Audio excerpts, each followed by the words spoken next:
Este día en el Congreso de la República se esperaba la presencia de la exfiscal Telma Aldana para aclarar la compra de un edificio para el Ministerio Público, pero nunca llegó la exfuncionaria. De eso hablaremos y las consecuencias de su ausencia con la etiqueta SF Comisión MP, pero antes los dejo con la nota del día.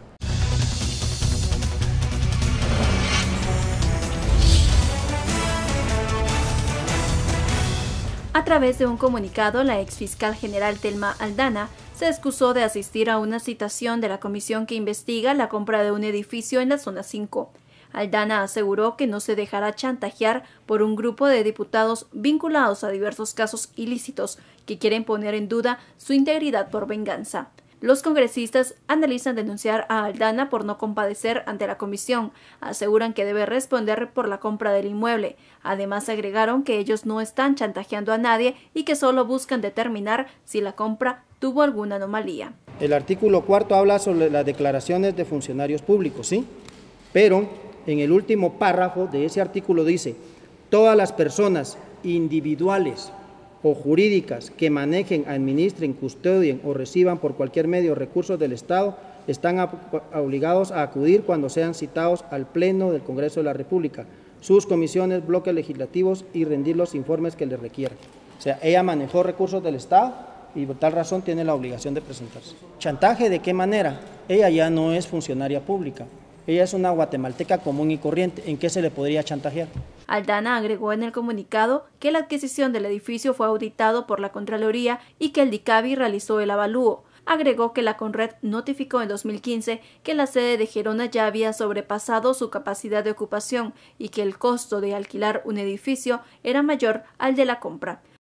Bienvenidos a Sin Filtro, noche de viernes, la etiqueta SF Comisión MP. Hablamos de esta comisión integrada en el Congreso de la República con la intención de profundizar en la compra de un edificio. Ellos dicen que hay una supuesta sobrevaloración en un edificio que compró el Ministerio Público. De eso hablaremos esta noche con la etiqueta SF Comisión MP. Damos la bienvenida a nuestros analistas. Renzo Rosal, muy buenas noches. Fernando Espina, buenas noches. Hola, buenas noches. Comencemos con este tema. La comisión ya lleva unos días trabajando, unas semanas. La comisión primero se quiso formar dentro del hemiciclo, no se obtuvieron los votos, entonces el vicepresidente Felipe Lejos la conformó como parte de la junta directiva de unas facultades que tiene el vicepresidente. Ahora, este día en particular se esperaba, había mucha expectativa porque se tenía en el calendario, en el cronograma, pues la comparecencia de la exfiscal Telma Aldana. Ella no llegó. En su lugar, mandó un comunicado, lo publicó por redes sociales, diciendo que no se iba a prestar a lo que los diputados están tratando de hacer en esta comisión. Las primeras impresiones de la respuesta de la exfiscal Telma Aldana. Renzo. Bueno, diré que son una respuesta correcta, me parece, porque está claro que esta comisión fue creado de una forma malintencionada. Fue creado para llevar a cabo una investigación, que también será otro punto importante a discutir si le corresponde a una comisión de legislativo investigar o si no es una función, una competencia del Ministerio Público. Pero en cualquier caso es una comisión que yo le denominaría apócrifa, es una comisión que tiene un objetivo en buena medida de sacarla, de tenerla a ella como objetivo, sacarla del ruedo, no solamente político electoral, sino en buena medida buscarle, digamos, algún tipo de implicación de orden jurídico durante su desempeño como fiscal general. Así que siendo ella el objetivo fundamental del quehacer de la comisión, que además está conformada por diputados en buena medida altamente cuestionables, me parece que es válido que ella ha tomado distancia y no forma parte de ese juego. ¿Qué te parece la estrategia de Telma Aldana de no llegar a la comisión? Se está fiscalizando la compra de un inmueble, cosa que no creo que sea malo que los diputados fiscalicen este tipo de cosas, pero la forma como se está haciendo, ¿qué impresiones te da? Bueno, a mí me parece que todo esto es un show político que están montando desde el Congreso. Obviamente está encaminado, desde luego, ya con miras electorales, con el objetivo de desprestigiar a una precandidata y de alguna forma de ellos también posicionarse ante algo que no han hecho, que ellos llaman esto una especie de fiscalización, lo que para mí es muy equivocado, ¿verdad? Porque, digamos, en la estructura del Estado, cada institución tiene sus funciones y tiene sus competencias. Y también conocemos nosotros acerca de la división de poderes. Y el organismo, pues, el organismo legislativo no es una de sus funciones encargarse de hacer este tipo de investigaciones cuando constitucionalmente para eso existe la Contraloría General de Cuentas. Digamos que el organismo legislativo puede hacer fiscalización del trabajo del Ejecutivo, pero Telma Aldana ya no es una funcionaria pública, y todo eso pues pasó por una serie de observaciones, fiscalizaciones. Para hacer este tipo de compras hay que cumplir con la ley de contrataciones del Estado, hay que llegar a DICABI, hay que pasar por las auditorías internas, todo este proceso que a quien corresponde investigarlo es a la Contraloría General de Cuentas. Y si la Contraloría General de Cuentas estima que hay, pues presenta una denuncia, como bien decía Renzo. Entonces a mí me parece esto un show, una payasada de un grupo de diputados que quieren tomar una posición frente a una posible candidata que será su rival en las próximas elecciones. ¿Están los diputados integrantes de la comisión cumpliendo su objetivo de centrar el debate en este tema de la compra del edificio por 35 millones de quetzales, que no es nuevo, ya había salido a luz unos meses antes, pero están cumpliendo su objetivo de revitalizar este debate? Me parece que no, en principio porque está conformada de una forma muy cuestionable, es decir, como un berrinche del diputado Felipe Alejos, que siendo miembro de Junta Directiva impone, digamos, su voluntad y por lo tanto se obliga a la creación de esta comisión. Lo segundo es por quienes conforman la famosa comisión. Lo tercero es porque están, como ya lo planteaba aquí muy bien Fernando, desdibujando el sentido de la función fiscalizadora que en teoría les corresponde al legislativo, pero orientada en otra dimensión. Y lo tercero porque están cayendo, digamos, en una suerte de dándole vueltas al tornillo, pero en un proceso que ya carece de legitimidad, carece de credibilidad semejante servicio, semejante ejercicio, perdón. Y por lo tanto, entonces, lo que están contribuyendo es a desdibujar cada vez más el trabajo del legislativo. Cuando se habla del momento de esta citación que se hace a la exfiscal, en ley, ella tiene que acudir al Congreso de la República para dar cuentas de esta compra. Y segundo, ¿crees, Fernando, que hubiese sido una buena oportunidad para encarar a los diputados que la han cuestionado en otros momentos? Sigamos bajo la lógica que esto es un show político y que tiene como objetivo desacreditar a la precandidata Telma Aldana, ¿verdad? No hablemos de la fiscal porque ella no es fiscal, ella no es funcionaria pública. Entonces, cuando una persona es funcionario público, está obligado constitucionalmente a comparecer ante los diputados, ante cualquier citación. Pero en este caso, ella no es funcionaria pública, entonces no tiene la obligación de comparecer. Ya la ley se encarga de decir que cualquier persona que ha ejercido un cargo público tiene 20 años de responsabilidad administrativa, ¿verdad? Entonces, la Contraloría podría investigar y si encuentra algo en contra de Telma Aldana, pues podría iniciar un proceso, así hayan pasado 5, 6, 7 años. O sea, digamos, no está libre de todo ahora que es exfiscal, claro. sigue Digamos, esa responsabilidad. Lo que ella está haciendo, ella es abogada y entiendo que sabe cómo funcionan estas cosas, entonces ella dejará que los órganos responsables legales hagan esa investigación y no prestarse a esta payasada que están haciendo desde el Congreso de la República, que hemos visto que ha estado rodeada de ciertos actores que todos se involucran en este que se haya dado por llamar el pacto de corruptos, ¿verdad? Entonces, no creo que ella haga bien en ir.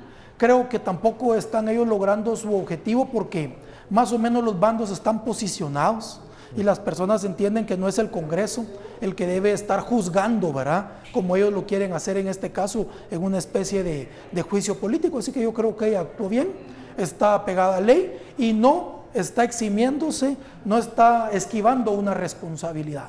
Si la investigan los órganos correspondientes, pues ella tendrá que comparecer. Si la cita a la Contraloría, no tendrá otra opción. Si la cita al Ministerio Público, no tendrá otra opción. Pero a una comisión que no tiene mucho fundamento. Ahora, ¿cuál va a ser el fin de este caso de la compra del edificio de los 35 millones? Ya creo que uno de los objetivos culmen era pues tener a la exfiscal allí en la comisión. Si no se cumple esto, ¿qué fin va a tener lo que investigue la comisión integrada por estos diputados? Dado todo lo que hemos mencionado, esta suerte de terquedad, de necedades que están acumuladas, es muy probable que inclusive con esta decisión de la licenciada Aldana de no apersonarse al ejercicio, ellos vayan pronto a culminar su informe y por lo tanto, producto del informe, de pronto soliciten que se abra una investigación. O lesividad en el contrato. Correcto, tanto en la Contraloría como en el Ministerio Público, que es un poquito los canales que corresponden en ley, digamos. Yo lo que diría es que este berrinche no va a acabar ahí. Es decir, si bien se está malogrado cada vez más, ha perdido sentido desde un inicio y cada día se acumula el descrédito sobre esa actividad, está claro que los diputados no van a dejar, una buena parte del Congreso no van a cejar en su empeño de seguirle poniendo el dedo, digamos así, a Telma Aldana, y por lo tanto intentar vía una nueva denuncia ante el Ministerio Público, vía tratar porque además hay un asunto de tiempos.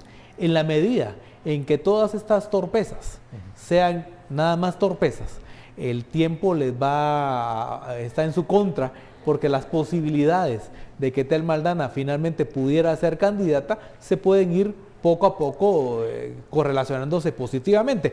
Y más allá de tenerla o no como candidata, porque yo creo que el fin no es necesariamente impedir solo esa candidatura, el objetivo fundamental tiene que ver con el descrédito a la figura de Telma Aldana. Si no lo logran, sino por el contrario, esto le da un efecto boomerang y se convierte en un elemento que capitalice elementos a favor del posible caudal electoral de Telma Aldana, eso se va a convertir en un efecto para ellos nocivo. Hablemos de efectos mediáticos, efectos de comunicación.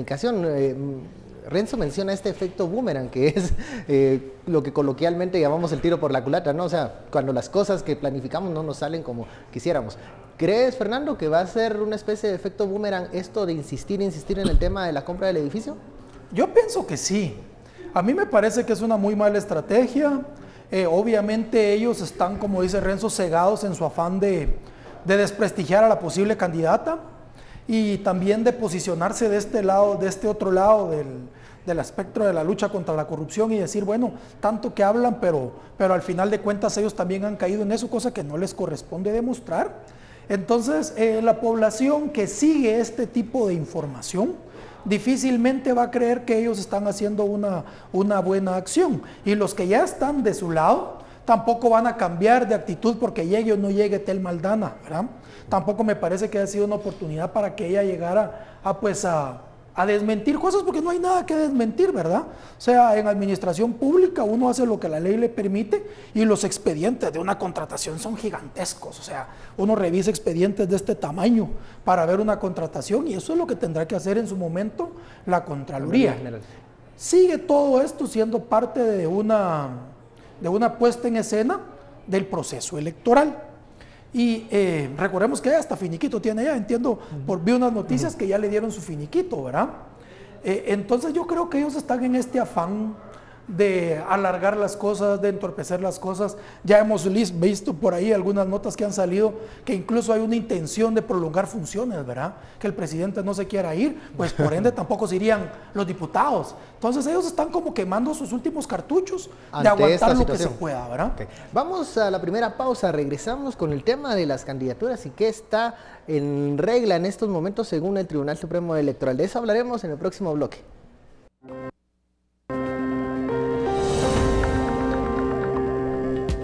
¿Qué pasa con la posible candidatura de Telma Aldana? De eso hablaremos luego de la pausa. Las personas que consideran que se está realizando algún tipo de campaña anticipada presenten la denuncia. Recibida la denuncia, Inspección General procede a investigar, a recabar toda la información correspondiente al caso para posteriormente trasladarla y que el registro de ciudadanos evalúe si se está incurriendo en una campaña anticipada o no. Es importante mencionar, efectivamente, lo que está permitido en este momento es el proselitismo, es decir, que los partidos inviten a la población a que se integren, formen parte o conozcan los proyectos. Lo que no está permitido es que se empiece a promocionar ya la figura de alguna persona para algún cargo público. Regresamos a Sin Filtro, la etiqueta SF Comisión MP. En el primer bloque hablábamos del trabajo de esta comisión integrada por diputados del Congreso de la República que tratan o están buscando fiscalizar la compra del edificio del Ministerio Público por 35 millones de quetzales. En este bloque hablamos de las precandidaturas, qué pasa con estas figuras que comienzan a sonar como posibles candidatos a la presidencia. Vemos que hay mucho trabajo de campo por algunas agrupaciones políticas como la UNE, por ejemplo, pero también está el caso de Telma Aldana, que ha anunciado abiertamente sus intenciones, su interés de participar incluso de conformar una plataforma. Le preguntamos al Tribunal Supremo Electoral si eso estaba permitido, usted ya escuchó la declaración. ¿Cómo ves el ambiente preelectoral con estas figuras que no están perdiendo tiempo y se están comenzando a mover, Renzo? Claro, un primer aspecto que quisiera señalar es que el proceso electoral está iniciándose con tardanza. Además, digamos... Que no nos ha caído el 20, que ya en enero que ya se dentro convoca, de ¿no? 3 meses y un poquito menos de 3 meses está la convocatoria. Pero todavía estamos acostumbrados que por abril se comienzan a calentar motores, pero no, esto será más o menos 19 de enero, digamos, y eso hagamos nuestros cálculos. Entonces, estamos entrando a un proceso todavía seguramente con los miedos, los resquemores de todo lo que hay alrededor por ejemplo, el fenómeno del financiamiento electoral ilícito, el tema de que hay nuevas reglas del juego que se van a poner en marcha. Recordemos que se van a estrenar las reformas electorales aprobadas en 2016, en donde uno de los elementos donde se le mete el diente es cabalmente mayor regulación, mayor capacidad fiscalizadora y sancionatoria por parte del Tribunal Supremo Electoral en el tema del financiamiento. Entonces, por ahí hay una suerte de dudas, miedos, resquemores que hacen que el proceso inicie con tardanza. Sin embargo, como bien planteabas, personajes, para no denominar los candidatos o precandidatos, se están moviendo de tiempo atrás. Y es aquí donde habría que ponerle mucha atención a que otros aspectos que se reformó hace 2 años y medio en el Congreso de la República tiene que ver con tratar de dejar más claro 2 conceptos que históricamente han sido bastante complejos de dirimir: proselitismo y propaganda. En época no electoral aplica en esta época que se lleve a cabo actividades de proselitismo que tienen que ver con posicionar el símbolo de los partidos, lemas, programa político, etcétera.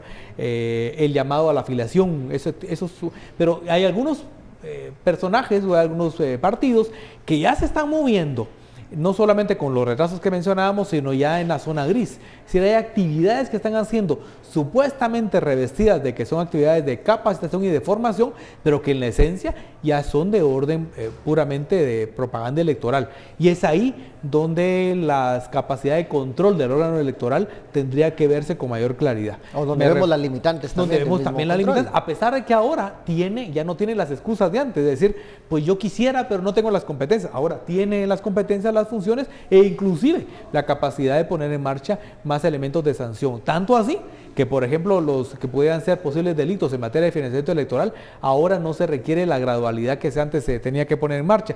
Ponerle multitas, después sanciones pequeñas y demás, llamados de atención, etcétera. No, ahora, si son delitos que tengan una gravedad significativa, pues pueden ser de una vez inclusive cancelados los partidos políticos de 0 a 100, digamos, esa posibilidad. Entonces yo creo que estamos también en otro elemento del proceso electoral del próximo año, es insípido.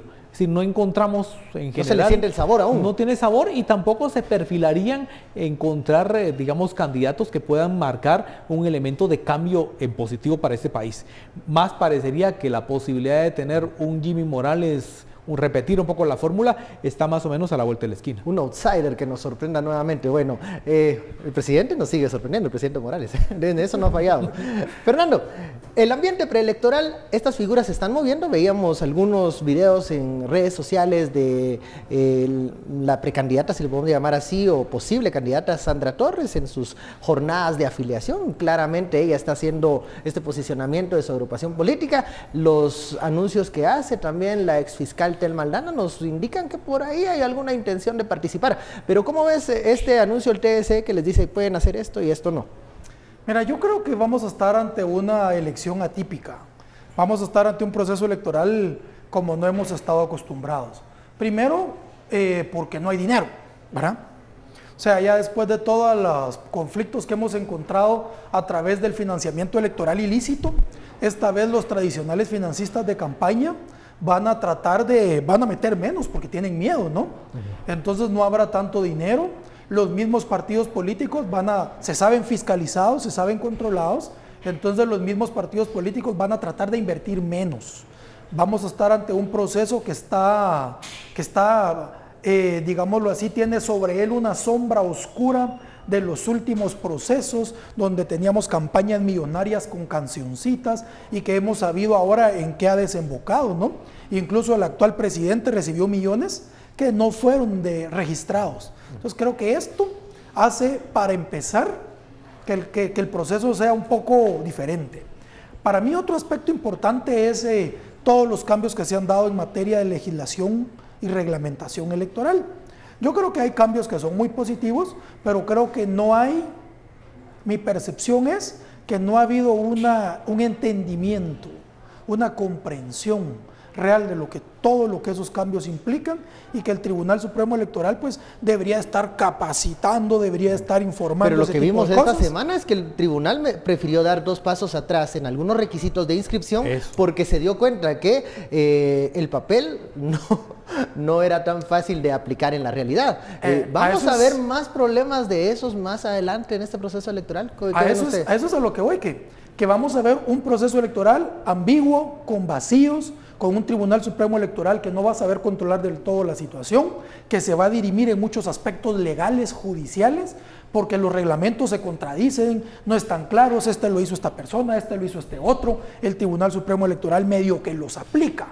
Entonces yo por ahí veo que sería un segundo factor importantísimo que hará que la elección no sea de las más claras, transparentes y a las que estamos acostumbrados. Y un tercer aspecto que para mí también es muy importante es, no sabemos qué partidos van a quedar. Ahorita hay 3 o 4 partidos de los tradicionales con proceso de cancelación, ¿verdad? Entonces tampoco sabemos si se van a dejar que doña Sandra participe, no sabemos qué va a pasar con Suy Ríos, pareciera que Yamatei sí va, pero no sabemos qué va a venir. Según yo, falta mucho. Hasta que yo no mire que un partido pero diga... ya estamos a meses, nada más, o sea, para decir que falta mucho, claro, para ver el panorama. Pero yo no me atrevo a decir quiénes van a ser los candidatos, porque creo que ahorita lo que hicieron fue lanzar unas liebres para que se fueran perseguidas, y que después viene el cazador, que va a ser el candidato oficial. ¿Es una liebre Telma Aldana? Yo pienso que sí. ¿No la ves como una candidata que vaya a concretar esa posibilidad? Yo creo que falta mucho. Y hay que ver si ella se va a quemar con todo lo que está pasando. No sabemos por qué ya sabíamos que era una posible candidata, pero por qué la tiraron con tanto tiempo de anticipación, sin una estrategia clara, ¿verdad? Entonces yo creo que al final de cuentas puede ser que haya sido una bengala, ¿verdad? Pero que el candidato o la candidata vengan detrás. Falta poco tiempo, pero no lo tiene claro Fernando. Creo que muchos compartimos ese escenario borroscoso, así borroso, electoral. Yo también lo comparto, pero entonces ahí hacemos la ecuación, ¿verdad? Faltan muchos acontecimientos o bastantes acontecimientos en poco tiempo. Eso significa que de aquí a enero, y una vez dado el decreto de apertura del banderazo de salida, van a seguir ocurriendo cosas. Entonces, por ejemplo, solo por mencionar 2 aspectos adicionales, una reforma que también va a aplicar ahora es que extiende el proceso. Estamos hablando de la convocatoria en enero, primera vuelta electoral en junio, segunda vuelta electoral en agosto, si cobra validez el voto nulo. Si en algún municipio, vamos a suponer 1 o 2 municipios, hay que repetir la elección, esa repetición va a ser en octubre. Entonces estamos hablando de que casi todo el año 2019 va a ser un año de intensidades mayores. Sumémosle, agreguemos un hecho que es casi histórico en el país, que no se da cada 4 años, que es que por primera vez los responsables de los 3 poderes del Estado van a ser electos el mismo año.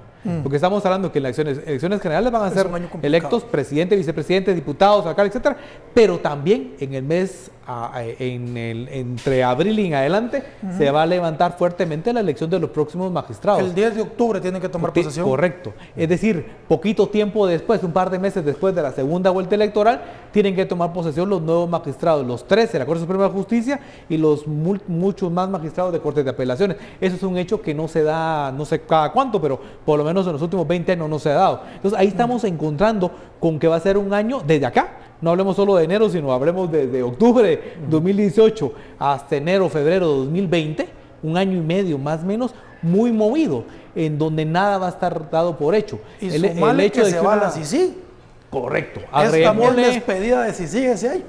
Correcto, y por lo tanto, a pesar de que ya se declaró que es el último año, eso no está totalmente finiquitado. Todavía hay muchas cosas en el ambiente, así que hay muchas cosas dando vueltas. Y por ejemplo, la posible candidatura de Telma Aldana, como otras, como bien planteaba Fernando, no la podemos dar hoy por hoy para decir la papeleta es esta. La papeleta puede estar aquí hecha, pero está totalmente en blanco, en pleno movimiento. Recordemos que entre el mes de enero y el mes de marzo del próximo año se pone en marcha un periodo que también es nuevo en Guatemala, que se denomina inscripción de candidatos. En esos 2 meses se tienen que inscribir y seguramente ahí va a haber otra vez otro revolú, es decir, en plena efervescencia de inscripción de candidatos, es probable que hay algunos que ahí mismo se les caiga la ficha. Se les caiga la ficha. Ahora, y también tomemos en cuenta el periodo de transición luego de las elecciones, Qué largo. que cambia. ¿Qué va a pasar con este? Los periodos de transiciones siempre son muy difíciles para el presidente de turno, porque comienza aquel síndrome del pato cojo, le dicen en Estados Unidos, ¿no? El presidente que ya no toma decisiones. Sí. Antes era un periodo corto, ahora va a ser largo. ¿Qué va a pasar con la presidencia de Jimmy Morales? Pero de eso vamos a hablar luego de la pausa.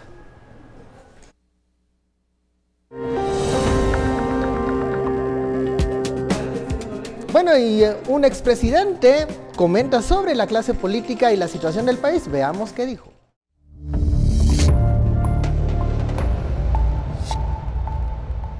Regresamos a Sin Filtro, la etiqueta de la noche, SF, Comisión MP. En el bloque anterior hablábamos de este escenario preelectoral bastante confuso, complicado, con fechas nuevas, pero hablemos de la etapa de las conclusiones. También decíamos este periodo de transición que va a tener que enfrentar el presidente Morales, que es diferente, mucho más largo. ¿Cómo va a terminar la presidencia Morales luego de este 2019 bastante complicado? ¿Cómo crees?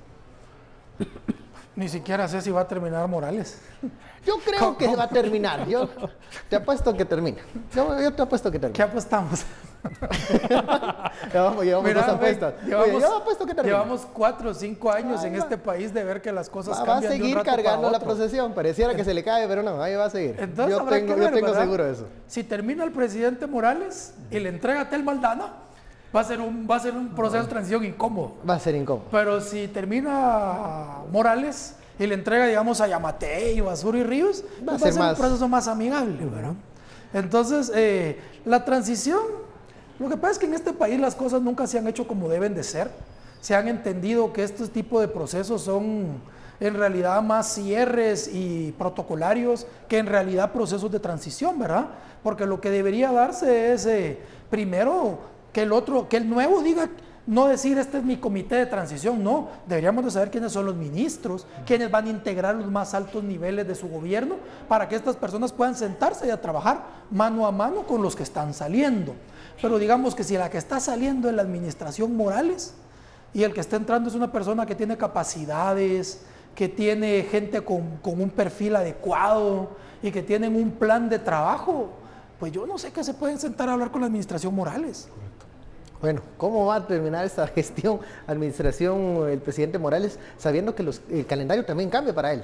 Por supuesto, porque estamos hablando de que la posibilidad del cogobierno, si quisiéramos, se va a extender, en donde Jimmy Morales al día de hoy, que donde ya tiene casi que apagado su oficina, su despacho, lo tiene encendido solo para cierto y determinado tema, pero es decir, la vorágine electoral y dependiendo de cómo se muevan, lo que estábamos conversando anteriormente, va a implicar que él deja formalmente de gobernar a partir de que sea electo una persona en agosto del próximo año, 5 meses.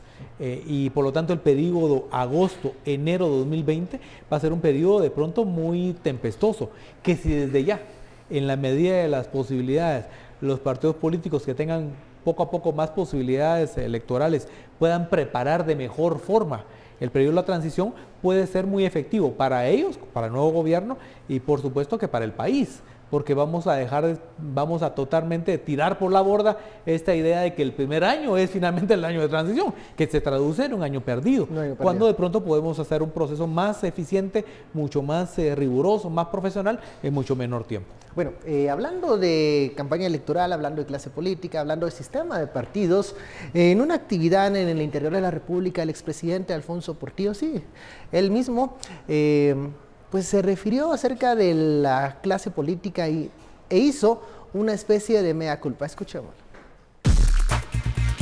Estamos tocando los temas centrales de la realidad nacional. Estamos pensando que la lucha es pro-CICIG o anti-CICIG y ese no es el problema de Guatemala. El problema de Guatemala es que degeneramos la política, todos los partidos políticos destruimos y desnaturalizamos la política y el país se fue por la borda en los negocios, en la corrupción, en la impunidad y estamos en el actual estado de cosas en la que el país no puede seguir así. El país no puede seguir sin democracia, sin Estado de Derecho, no puede seguir con impunidad, no puede seguir con los escandalosos negocios que se hacen de la política. Entonces, esa es la verdadera lucha. La lucha de que Guatemala quiere transformarse en una verdadera democracia con Estado de Derecho, con justicia, con igualdad y con bienestar para la población, y los que quieren seguir usufructuando el Estado, capturando el Estado para sus grandes negocios. Entonces, esa es la gran lucha. ¿Quién va a triunfar? No lo sabemos. El país vive una transición y usted sabe que la transición es el estado en el que lo nuevo y lo viejo luchan por quedarse o por triunfar. No sabemos quién va a triunfar, pero yo no comparto las decisiones del gobierno, porque lo que hizo el presidente con la decisión de sacar a Iván Velázquez es simplemente ponerse del lado de los que están con la impunidad, con los grandes negocios y con el desprestigio de la política. Pero ni modo, él es el presidente de la República. Pero el pueblo de Guatemala tiene que estar consciente que esto no es un problema contra Iván Velázquez o pro Iván Velázquez. Esto es un problema de que el país se pudrió, el país se constituyó en un peligro para la comunidad internacional, porque por aquí pasan todos los delitos que usted se puede imaginar. No hay Estado de Derecho, no hay Ministerio Público, no hay Poder Judicial, no hay un Congreso que legisle en favor de la población, hay un Congreso que legisla para ellos. Aprobaron castigar el transfugismo y como les afecta a muchos diputados, ahora les van a dar vuelta para aprobar el transfugismo. ¿Qué clase de Congreso? ¿Qué clase de moral puede arguir un Congreso que solo vota en beneficio propio y en beneficio de sus propios diputados? Entonces, esa es la situación. Declaraciones del expresidente Alfonso Portillo refiriéndose a este momento que vive nuestro país. Dice, el país se pudrió en su momento, hasta él reconoce parte de culpa en ese proceso de deterioro. Las impresiones de este mensaje del expresidente. Bueno, digamos, yo en esencia diría hay cosas que están en buena medida lúcidas en la mente, que es una mente, yo creo, ya grande, fuerte que tiene Alfonso Portillo. El problema es que ya pasó su momento, es decir, sí, él no solamente gobernó el país, sino además durante una gestión donde se abrió un portón para muchos de los problemas de los males, proceso, de los grandes males que hoy estamos viviendo y que se han vuelto cada vez más complejos. El gobierno del FRG, presidido por él precisamente, fue el que le dio en buena medida banderazo de salida. Así que el problema finalmente es, más allá de que tenga o no lucidez y razón, tiene que ver con que el personaje Alfonso Portillo me parece que hoy no tiene necesariamente mayor credibilidad para poder levantar esta bandera. Lo que sí me parece interesante es que él es portavoz de lo que de pronto vamos a ver un poquito repetitivo en los siguientes meses, que es este tipo de personajes tradicionales, con buena verba, digamos, pero que estaban a utilizar el proceso electoral 2019 como para hacerse un lavado de cara. Hacerse un lavado de cara, hacer un proceso de mutación, diría yo, de reproducción, y por lo tanto creo que así como Alfonso Portillo, vamos a encontrar algunos otros que van a plantear un discurso un tanto parecido. Un interesante discurso de cambiar para no cambiar. Fernando. Bueno, obviamente muchas de las cosas que él dice son ciertas, ¿verdad? O sea, ahora en estos momentos pareciera que la discusión nacional está, o que el pleito nacional está, si dejan entrar o no dejan entrar a Iván Velázquez, si se va o no se va la CICIG, ¿verdad? O sea, la CICIG ha cumplido un papel importante, y el comisionado principalmente, porque fue bajo su gestión que se lograron determinar muchas cosas y demostrar aspectos como que esta cooptación del Estado, no por los políticos, sino por los grandes empresarios, por el gran capital que utilizaba su poder económico para poner políticos que luego les devolviera el dinero, era algo que muchos sabíamos, pero que nunca se había podido demostrar, y la CICIG lo demostró, ¿verdad? Pero la lucha contra la corrupción no es que porque se continúe la lucha contra la corrupción la gente se va a dejar de morir de hambre. ¿Qué pasa si sigue la lucha contra la corrupción, pero seguimos teniendo presidentes ineptos o personas que su visión no es un servicio al país y a las grandes mayorías? Pues ahí se va a quedar el dinero. Tenemos que estos años han habido grandes problemas de ejecución presupuestaria, o sea, los niveles de ejecución son muy bajos.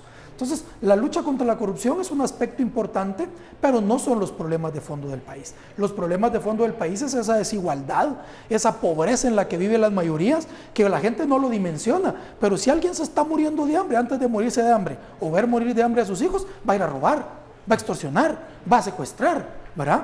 Entonces vemos que este tipo de problemas no se están hablando. Pareciera que en estos momentos estos dos bandos, el bando pro-CICIG, pareciera ver que la lucha contra la corrupción es la solución de todos los males, y el bando contra la CICIG pareciera ver como que la moral y prohibir que vengan los grupos de heavy metal y el reggaetón y que no haya matrimonio entre personas del mismo sexo es la solución del problema del país, y esa no es la solución de los problemas del país. Y en ese sentido yo veo peligroso lo que nos estaba diciendo justamente Renzo, que vamos a ver personas que van a revivir, que ellos han estado en la jugada y saben cómo expresarse, conocen a la gente y van a querer darnos argumentos o vamos a verlos de candidatos a diputados. Entonces yo creo que sería un buen momento para que la población deje pues de votar con el hígado o con el corazón y que votemos con la razón, que veamos si hay una candidatura que además de decirnos que va a dejar la CICIG 3 años más, diga cómo va a combatir la pobreza, diga qué va a hacer con educación, qué va a hacer con salud,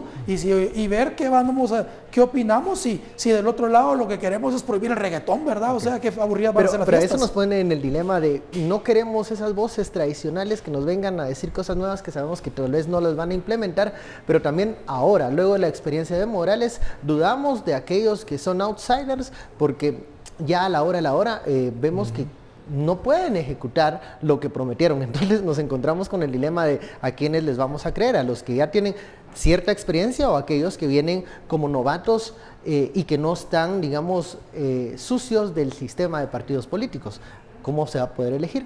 Claro, yo, digamos, en buena medida no soy totalmente de la idea de, digamos, satanizar a aquellos políticos que ya han tenido algún tipo de recorrido.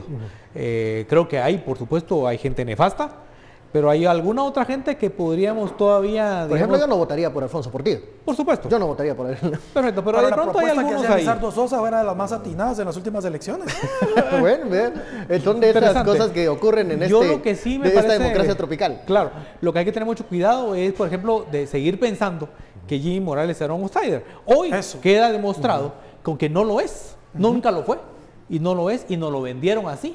Y buena parte de la ciudadanía compró esa mercancía, esa idea bajo ese supuesto.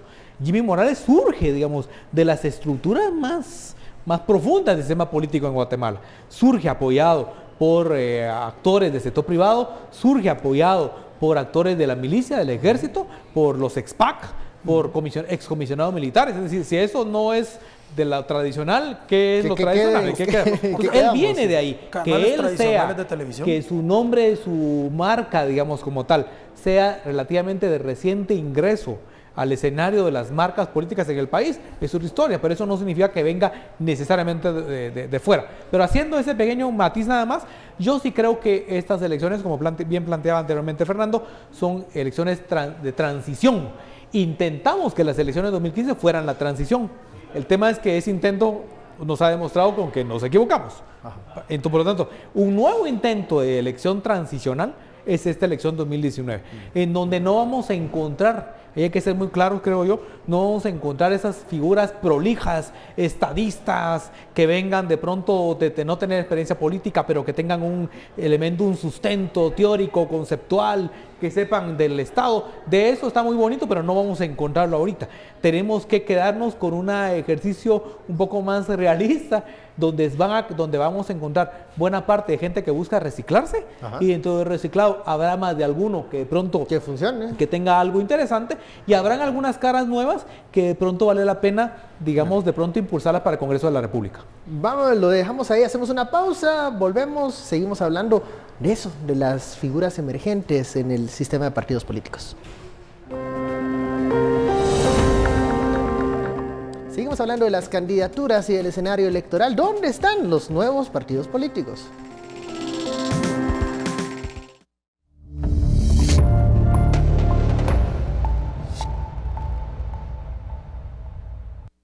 Aprovecha las promociones que Comex trae para ti. 60% de descuento en tu segundo galón o cubeta de Promil Plus. Búscanos en Facebook como Comex Centroamérica. Presenta. Muy buenas noches, bienvenidos a esta emisión de Sin Filtro. Soy Sara Guerrero y es momento de informar qué es lo que sucede en el clima, específicamente para la meseta central. Tenemos en pantalla el pronóstico de los próximos 3 días. Sábado, domingo y lunes continuamos con presencia de lluvias. Las temperaturas se van a mantener las máximas en 26 grados centígrados al filo de mediodía. Tenemos la consecuencia de 2 sistemas de baja presión, uno ubicado en el Océano Atlántico y el otro en el Pacífico, que va a estar contribuyendo al aumento de lluvias para que usted pueda tomarlo en cuenta y esté atento a las recomendaciones de las autoridades correspondientes. Finalizamos con información referente al sol. Apreciamos los primeros rayos a las 5:33 de la mañana y el atardecer lo tendremos a las 18:32. De esta manera nosotros concluimos esta información. Continuamos con más. Llévate el galón de Real Flex Humedad Extrema a tan solo 240 quetzales. Visítanos en tu sucursal de preferencia. Búscanos en Facebook como Comex Centroamérica. Presentó. Regresamos a Sin Filtro y estamos hablando de el escenario electoral 2019.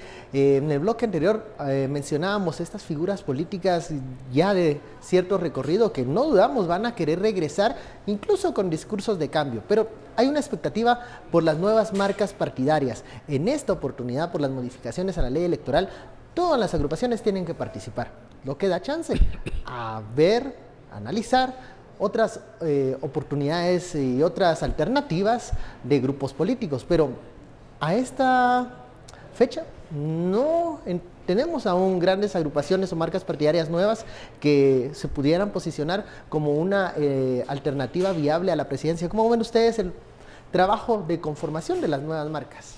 A marchas forzadas, es decir, las verdaderas nuevas marcas son pocas y están en etapa ahora de asambleas.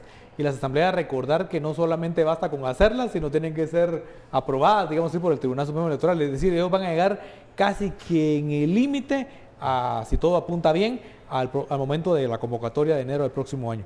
Eso significa que la posibilidad de que estas nuevas marcas realmente tengan una fuerza en el electoral, yo lo veo con mucha duda. Es decir, creo yo que van a participar y probablemente a lo que van a aspirar es a tener alguna representación minoritaria en el Congreso de la República, que quizás pueden correlacionar una vez instalada la próxima legislatura entre grupos pequeños, pero que es más o menos lo mismo que está ocurriendo ahora, y algunos espacios en corporaciones municipales. Pero primero definamos qué son nuevas marcas partidarias, porque algunos dirán, miren, pero en 2015 FCN Nación era una marca nueva. FCN Nación ya tenía un recorrido, digamos, la ficha de partido no era nueva.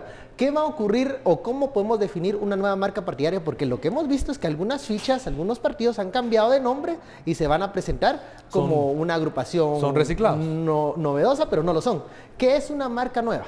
Yo diría aquella donde al menos el Comité Ejecutivo Nacional y los secretarios departamentales, para dejarlos nada más en esos, sean personas que no hayan militado en general en la política partidaria tradicional nunca antes, donde realmente sus cuadros dirigenciales sean nuevos, más allá del nombre y el símbolo y los colores, eso es totalmente simbólico. Ahí podría yo decir, hay elementos importantes. Otra cosa van a ser qué candidatos van a postular, eso es algo que no sabemos, pero de momento yo me diría, ahí podríamos encontrar la diferencia entre que sean agrupaciones realmente nuevas o aquellas que van a ser fundamentalmente recicladas. Hoy tenemos varias marcas, como tú mencionabas muy bien, que son nuevas la marca, pero cuando uno comienza a escarbar, no falta un par de milímetros solo para encontrarnos más de lo mismo.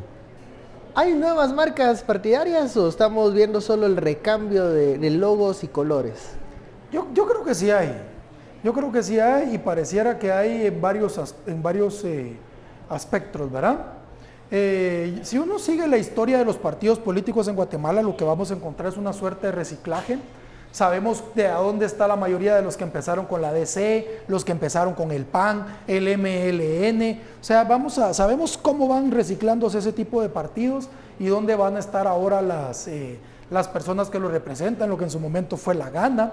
Pero yo creo que sí hay 2 o 3 agrupaciones que la gente ve en algunos casos con esperanza, en otros casos con temor. Por ejemplo, yo me atrevería a decir que el Movimiento para la Liberación de los Pueblos es una cosa bastante nueva. Más o menos por ese mismo camino vendría esta formación de Semilla, ¿verdad? O sea, son 2 agrupaciones que yo veo que son con otra visión de lo que tradicionalmente hemos visto. Ahora, yo quiero regresar a una cosa que vos planteabas antes, que vos decías, vamos a votar por gente que es nueva, que no cumple sus promesas. Entonces yo ahí pregunto, ¿verdad? Cuando me ponías como ejemplo el actual presidente, pero ¿qué prometió el actual presidente? El actual presidente nunca tuvo un plan. No. La gente se acercaba y le preguntaba cuál era su plan y se ponía a dibujar una casita. Entonces, para mí, más importante que las nuevas marcas y que si son reciclados o que tal, es qué plan nos puedan presentar y que por primera vez en la historia miremos unas candidaturas o que empecemos a ver, espero que más adelante se vean, personas que presenten equipos de trabajo, que nos digan, miren, yo soy el candidato a la presidencia, vicepresidente, y este es mi equipo. Equipos y proyectos, eso es lo que quiero decir. Y proyectos, exactamente. Que nos digan cómo van a hacer cada una de las cosas. Que veamos un plan serio. Eso muy pocas veces en el país lo hemos visto. ¿Qué es lo que decía? Yo curaré tus heridas. ¿Qué es lo que hemos visto? Ese tipo de publicidad que lo que hace es posicionar una imagen en la mente, pero no nos dice cómo piensan resolver los problemas del país. ¿Cómo vamos a ver esta situación que hoy estamos viviendo, esta transición, que yo ya lo he hecho un par de veces para aquí? Para mí no va a ser menos de 10 años. O sea, lo que ahorita empezamos a ver desde 2015, que estamos pasando acá, que pasaremos 2019. Si no hay un revés en ese proceso, teniendo en cuenta que no haya un salto para atrás. Va para atrás. Entonces es un proceso de unos 10 años o más. Este periodo de transición incluso debería llegar a tocar el sistema de partidos políticos, si estamos pendientes de eso. Algunos hablan que sería el momento de la tercera ola de reformas a la ley electoral y de profundizar aún más los sistemas y la vida de los partidos políticos. Eso lo tenemos pendiente y creo que en esta legislatura no lo vamos a saldar. Absolutamente, si yo le quitaría inclusive la palabra de creer, yo lo diría más. Lo sacamos de esta totalmente. legislatura. Pero para ello, cabalmente, lo que tenemos que apostar es cómo conformar un próximo Congreso de la República con otro tipo de perfil de diputados, porque lo más probable es que esta misma cuestión de esperar reformas de orden legal profundas, ya sea en la ley electoral o en otro tipo de entramado jurídico del país, probablemente vamos a tener que esperarlo todavía más, porque la legislatura que se instale en enero del 2020 va a estar muy plagada más de lo que hoy tenemos. Para ello, la única posibilidad que tenemos es cómo forzar que, a pesar de lo limitado que queda del tiempo, forzar que las candidaturas que nos presenten los partidos, aunque sean los reciclados y demás, puedan encarar un perfil distinto. Es decir, que podamos tener mejores candidatos, no solamente a la presidencia y vicepresidencia, que es esencial, sino también para conformar el Congreso de la República. Y no dejemos de lado los gobiernos locales. Si ahí apostamos la idea de qué partido político, porque hoy lo que tenemos es una gama de partidos políticos que son básicamente vehículos electorales. Y hemos bautizado ese nombre que legalmente no existe, digamos, o conceptualmente no existe. Y aquí vemos incluso son empresas. Correcto, son empresas, pero entonces... franquicias, diría. Entonces tratemos de decir, bueno, no pidamos hoy partidos políticos de otro tipo, porque no vamos a estar en condiciones de que eso se haga en 6 meses o en 8 meses. Por lo tanto, sí pidamos, exijamos, demandamos mejor perfil de diputados, porque es ahí donde yo creo que existe la posibilidad, con nombres y apellidos, de comenzar a tener escenarios de cambio. De lo contrario, reitero, el escenario de las muestras que tuvimos, que tomaron posesión en enero de 2016, podría darse otra vez en enero de 2020. Podría profundizarse ese tipo de candidatura. Bueno, hemos llegado al final de esta hora de análisis. Muchísimas gracias, Renzo, Fernando. A usted muchas gracias por su sintonía. Los dejamos con María Luisa Gómez. Gracias, Benkei, por ese análisis sin filtro. Nosotros hoy viernes también tenemos una nota que creemos puede ser de su interés antes de concluir con esta tercera emisión de Noticiero Guatevisión, y es porque rapear, surfear y estrenarse como padre a los 25 años se convierten en hazañas cuando por un mal congénito no se tiene la mitad del cuerpo. Alfonso Mendoza añadió a su historia otro capítulo, el de migrante en Colombia tras huir de una Venezuela rota. Lleno de entusiasmo, Alfonso Mendoza llegó a Barranquilla hace 9 meses buscando dejar atrás la escasez y las crecientes dificultades de su natal Venezuela. La decisión del exdiseñador y conferencista se convierte en hazaña debido a un mal congénito por el que no tiene la mitad del cuerpo. Me vine como ilegal, me vine por trocha, al igual como también se vino mi esposa, nos vinimos por trocha, fue rudo por la guerrilla, por la Guardia Nacional Venezolana, o sea, es un trayecto muy difícil. Aunque tenía pasaporte, prefirió tomar el riesgo para poder llevar algunas artesanías para la venta. Cargó también con una motivación decisiva. A sus 25 años se estrenó como padre el 21 de septiembre.